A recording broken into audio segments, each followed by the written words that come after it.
আসসালামু আলাইকুম বন্ধুরা, আশা করি আল্লাহর রহমতে সবাই ভালোই আছেন। সকাল সকাল চলে আসলাম খামারে। সকালের কাজই হচ্ছে খামারে এসে ওদেরকে খাবার দেওয়া। আমাদের গুগু পাখির বাচ্চাটা মশায় কামড়ায়া ঠোঁটের মধ্যে কিরম গোটা গোটা বানাই দিচ্ছে। ওই বাচ্চাগুলির একটার আমাদের এই বাজিগার পাখিটা এখন একা হয়ে গেছে। ওর সাথের পাখিটা কিভাবে যেন বের হয়ে চলে গেছে। বাইরে ফাঁকা খুবই কম যাওয়ার মতো সিস্টেম, তারপরে দু একটা ফাঁকা আছে। পাখিটা তো খুব ছোট, কিভাবে যেন বের হয়ে চলে গেছে। আবার ওর জন্য আরেকটা নতুন জোড়া আনতে হবে। আমার কিছু কিছু আপু আর কিছু কিছু ভাইয়ারা আছে যারা আমার এই হাঁস মুরগি কবুতর পাখিগুলিকে অনেক পছন্দ করে। একদিন যদি ওদেরকে দু একদিন যদি কোনো একটাকে না দেখাই তাহলে ওদেরকে দেখতে চায়। আমার কাছে অনেক ভালো লাগে তাদের এই আমার হাঁস মুরগিগুলি যে ভালো লাগে তা। এই যে আমার সাদা মুরগিটা, এই সাদা মুরগিটাকে এক ভাইয়া দেখতে চাইছিল। এই সাদা মুরগিটা বাইরেই ছেড়ে দিয়ে রাখি। এই মুরগিটাকে 4টা বাচ্চা এনে দিছিলাম ব্রয়লারের। বাচ্চাগুলিতে 2টা মারা গেছে, এখন আর 2টা আছে, ওই পাড়ায় মারছে। কি রে সাদে যাইতাছে গা তো।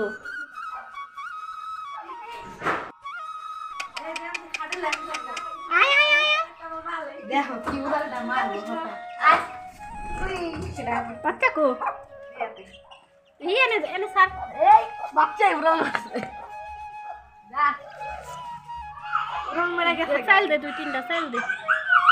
আয় আয় আয় আয় দে দে দে দে হড়ো দেখি।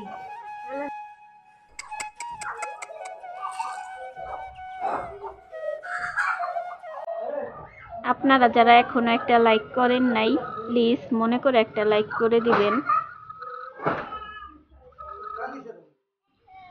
আজকে সবজি বাগানে চলে আসলাম একটু পানি দেওয়ার জন্য। সবগুলি গাছে পানি দিতে হবে, অনেক দিন যাবত পানি দেওয়া হয় না।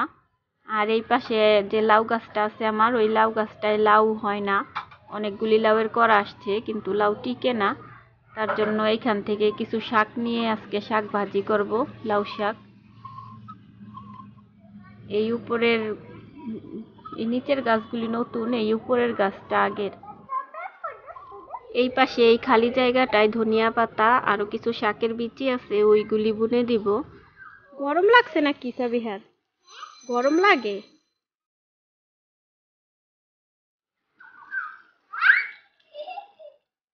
এই পাশের মাটিগুলি অনেক শক্ত হয়ে আছে, তার জন্য একদিন আর কি ভিজায় রাখবো, তারপরের দিন কুবাইয়া তারপরে আর কি বিচিগুলি ফেলে দিব।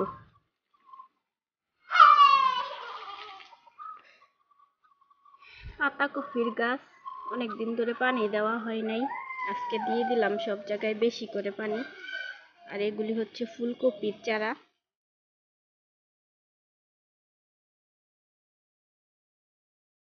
সাবিহার বাবা এই জায়গায় বেশি করে দাও, বেশি করে দাও। আলু গাছ বুনছে, এই যে গোল আলু।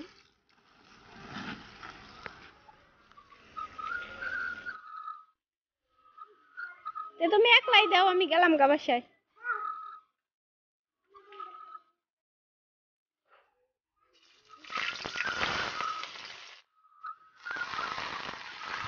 গাছ থেকে লাউ শাক নিয়ে আসলাম, সাথে একটুখানি সিম, ফুলকপি আর 2টা আলু দিয়ে দিছি। এগুলি দিয়ে একসাথে সিদ্ধ করে তারপরে বাগার দিয়ে ভেজে নিলাম শাকগুলি। এইভাবে শাক খেতে আমার কাছে খুবই দারুণ লাগে, আর এই টাটকা শাক তো খেতে খুবই সুস্বাদু।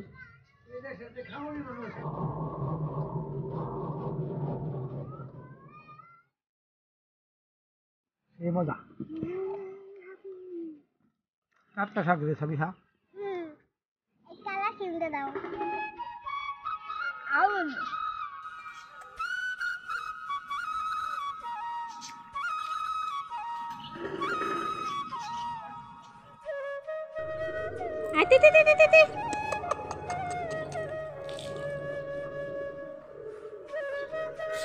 ধন্যবাদ সবাইকে ভিডিওটা দেখার জন্য। সবাই ভালো থাকবেন, সুস্থ থাকবেন। আল্লাহ হাফেজ।